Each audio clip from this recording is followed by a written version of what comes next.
Hi. Sunday అంటే బాగా నిద్రపోవాలా అని సాటర్డే నైటే పడుకునే ముందే డిసైడ్ చేసేసి పడుకుంటారు అన్నమాట కదా. అలా చేయొద్దండి. ఎందుకంటే రవి అంటే సూర్యుడికి ఆ రోజు చాలా ఇష్టమైనటువంటి రోజు అనమాట. ఆ రోజు ఎప్పుడు కానీ ఇలా చేయొద్దండి. లేట్గా లేయడం అంటే మండే టు సాటర్డే మేము వర్క్ చేసాం కదా, సండే అంటే 1 అవర్ ఎక్స్ట్రా అంటే 5-6కి లేయాలి కదా, అలా 1 అవర్ ఓకే. అలా కాకుండా మరీ టూ మచ్గా లేసేస్తుంటారు అనమాట. అలా ఎప్పుడు కానీ చేయకూడదు అనమాట.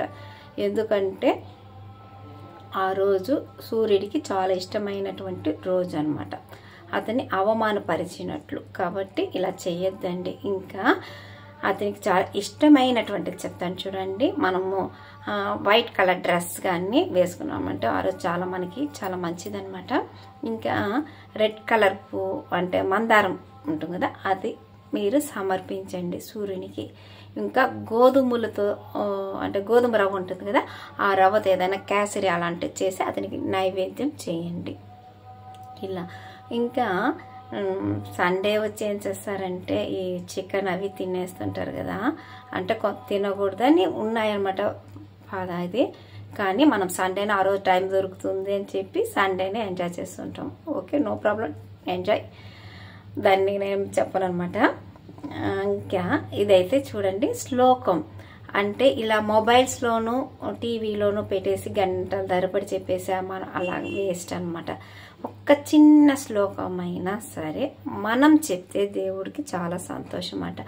దేవుడికే కాదు, మనం నేర్చుకొని మనం చెప్పిన చేస్తే కూడా మనకు కూడా బ్రెయిన్ కానీ ఇవన్నీ కానీ ప్లెజెంట్గా ఉంటుంది అనమాట, మన హార్ట్ అంతా కూడా. కాబట్టి ట్రై చేసి చూడండి. ఇప్పుడు నేను చెప్పబోయే శ్లోకము చాలా వరకు తెలిసే ఉంటుందన్నమాట. కాకపోతే తెలియని వాళ్ళ కోసం చెప్తున్నాను. తెలిసిన వాళ్ళు ఇదేం పెద్ద శ్లోకం అని అట్లా అనుకోకండి ప్లీజ్. తెలియని వాళ్ళ కోసం నేను చెప్తున్నాను, ఓకేనా. ఓం భాస్కరాయ విద్మహే మహాతేజాయ ధీమహి తన్నో సూర్య ప్రచోదయాత్. ఇలా మీ ఇష్టం. 3 టైమ్స్ కానీ 5 టైమ్స్ 9, 11 అది మీ ఇష్టం అనమాట. ఇలా చెప్పి చూడండి. ఆ సౌండ్, ఆ వైబ్రేషను ఎలా ఉంటుందో మీరు అబ్జర్వ్ చేసి చూడండి.